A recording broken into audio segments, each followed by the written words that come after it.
topic natin tungkol sa overthinking. Yan, isip ng isip. Uso yan ngayon. So, kakaisip mo, magkakaroon ka na ng nervyos, panic, anxiety, overthinking. Mahirap mapigilan to. Ano yung warning signs natin? 7 warning signs na sobra na ang pag-iisip mo. O, tingnan natin na kung sino dyan overthinking. Number 1 sign, repetitive thoughts. Paulit-ulit na lang yung iniisip mo. Okay, pabalik-balik kung problema man yan, tao man yan, sitwasyon man yan. Balik-balik, repetitive thoughts, overthinking yon. First sign. Number 2, excessive analysis. Sobra ka analyze sa sitwasyon. Paulit-ulit, 50 times, 100 times, walang katapusan. Walang kasagutan, walang solusyon, laging ganito, ganyan. So, excessive analysis, overthinking yan. Number 3, hindi ka na makadesisyon. Cannot make decision, hirap ka magdesisyon, another sign ng overthinking. Number 4, negative thoughts, mga negatibo na pumapasok sa utak mo. Number 5, perfectionist. Gusto mo pa rin ayusin, pagandahin. Yan. Another sign, pag mga perfectionist, mga obsessive-compulsive kasi ito eh. Number 6, sa kaka-overthinking mo, meron ka ng physical symptom. Hindi ka na makatulog, lagi na nakakunot ang noo, makulo na ang tiyan, pinapawisan na ang kamay, sumasakit na ang katawan, may physical symptoms na yung overthinking mo. At number 7 sign, cannot let go. Hindi mo mapigilan na mag-alala ng mag-alala. Ano gagawin natin? Paano natin aalisin itong overthinking natin na ikot ng ikot? Okay? Maraming strategy, depende sa tao. Tingnan nyo, baka may isa dito sa sapol at makakagaling sa'yo. Baka isang tip lang dito, okay ka na. Okay? Para sa akin, isang effective music. Makinig ka lang ng music. Ako, gusto ko yung mga lumang music, yung mga 80s, 90s. Yung mga lumang music, pakinggan mo lang, parang napupunta ka sa ibang lugar. So, yung mga negatibo na sa isip mo, pinalitan mo ng nakaka-relax. Okay? So, 1, pwedeng music. Number 2, pwedeng limit internet information. Tama na yung kakabasa ng balita, may gera, may patayan, may aawayin, may ika-cancel. Bahala na sila sa buhay na nila. May artista naghiwalay, nag-away, o may issue, may nabangga. Hayaan mo na sila. Limit information. Ibig ko kasi sabihin, punong-puno ng information yung utak. Masikip na yung utak natin, may problema ka pa eh.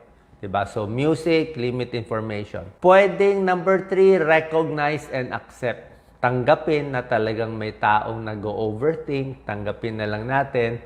At iksian mo na lang yung oras ng pag-iisip. Sabihin mo na lang, mula 9 o'clock hanggang 10 o'clock ng umaga, yun lang ang overthinking time ko. Pag 10 o'clock na, tama na. Bukas na ulit. Okay? Find a safe space. Hanip ka isang space na kalmado ka. Anong kwarto ba? May libro ba? Saan ka relax? O manood ka ng mga nakaka-relax na cartoon. Pwede rin yan. Tapos tingnan mo rin syempre, pag overthinking, yung paghinga. Di mo napapansin, hinihingal ka na. Hinahapo ka na. Bakit? Kulang ka sa hingay. So hinga malalim. Konting bagal. Konting relax.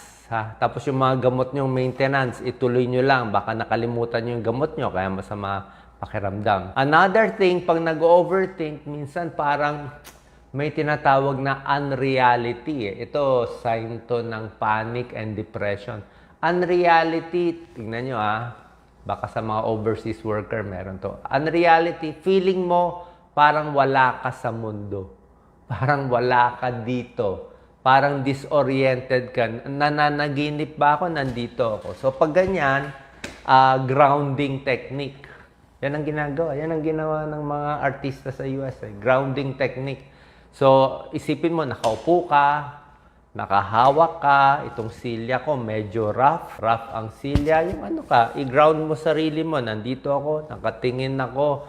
Ilagay mo, nandito ako sa present time. Touch things, hear things, see things. Tumingin ka sa isang building, ground. Nandito ako, ngayon, balik sa ano. Meron pa isang technique, shake technique. Konting alog.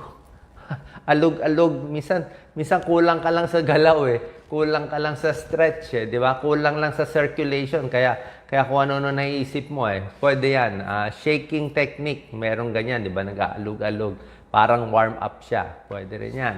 Isa pa, pag malungkot ka, overthinking, pilitin sumaya. Yung i-tap mo sarili mo. Meron mga tap technique eh. Tinatap eh. May tap therapy eh. Parang walang magmamasahe sa'yo. So, sarili na lang. So, gising-gisingin mo yung sarili mo. 'Di ba? Parang, okay, maging masaya sa araw na to. Yan, ipilit. I-challenge mo yung negative thought. Pag may nagsasabi, nako, delikado na yan. Malala na sakit ko, malala na sitwasyon, kawawa na yung anak ko, napunta na sa masamang barkada. Challenge negative thought, gawing positive. Another technique, muscle relaxation. Pwede rin naman pahinga sa favorite chair. Relax lang, muscle relaxation. Diba? Another thing, technique naman to, pwede to sa overthinking, talk to someone. Makipag-meeting ka, makipag-usap ka sa isang tao. Tumawag ka sa nanay mo, tumawag ka sa anak mo, sa kaibigan mo para lang ma-distract ka. Pwede yun eh, distraction. Pwede rin kung magaling ka, mag-imaging ka. Isipin mo na doon ka sa magandang lugar, sa bakasyon mo sa probinsya o sa abroad.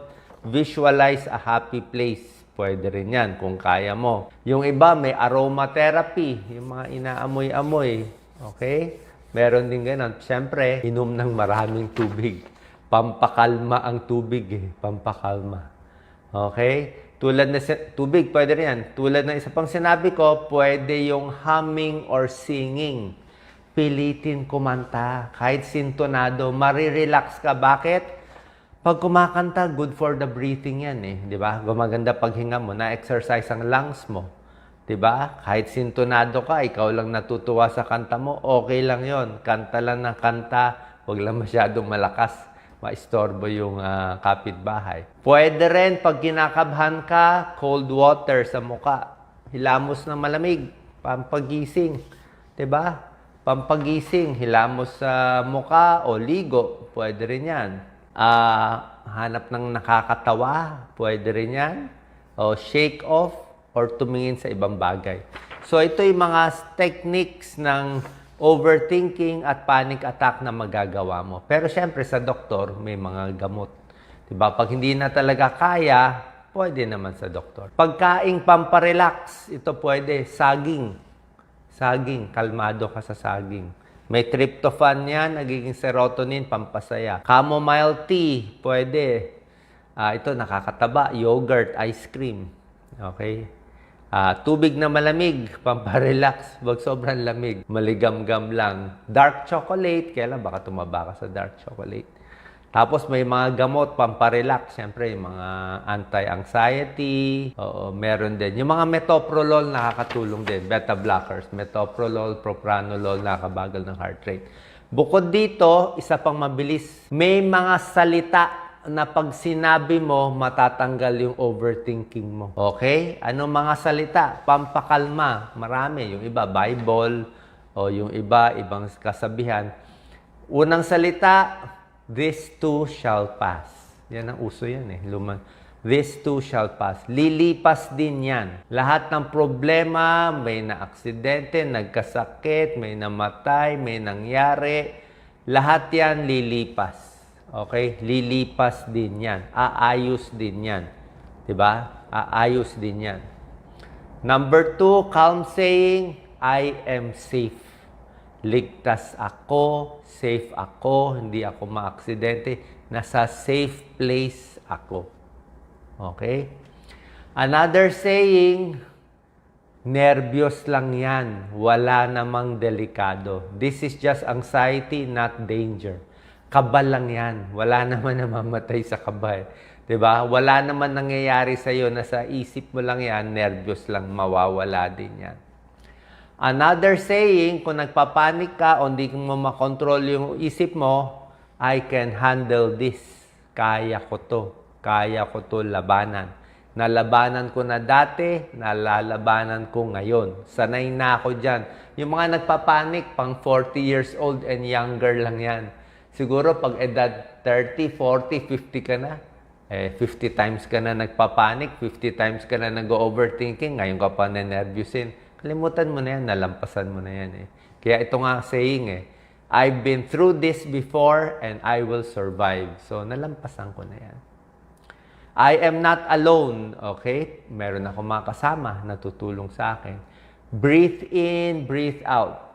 Hinga malalim. Another saying, it's just a wave and waves always pass. Parang ano lang yan agos ng nervyos. Minsan yung negative thoughts, lumilipad lang yan, dadapo, pwedeng tumubo, pero mamaya, pagising mo, okay na. Meron kasi tayong circadian rhythm Circadian rhythm, may gising tayo, bad mood.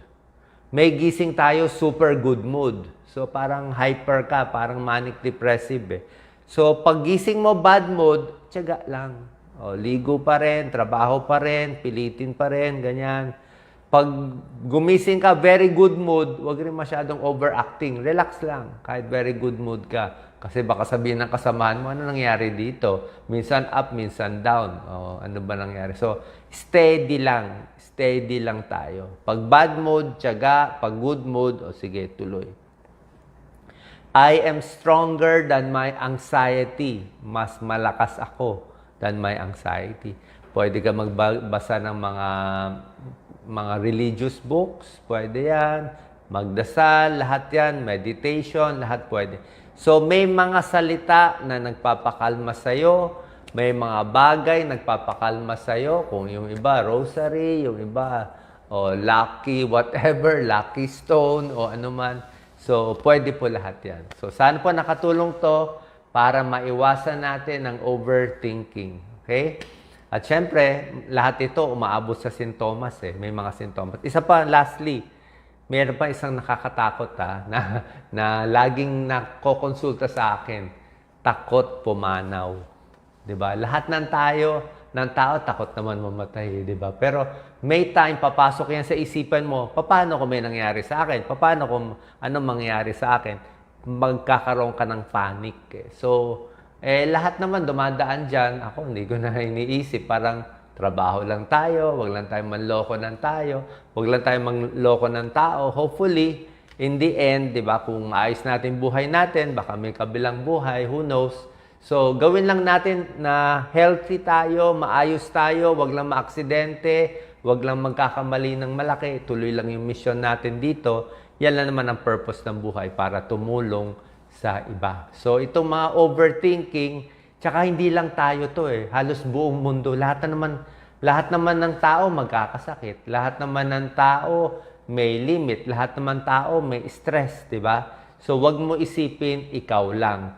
Minsan, itong mga stress, magandang incentive yan para gumawa ng project, para makatulong sa iba. Salamat po. God bless.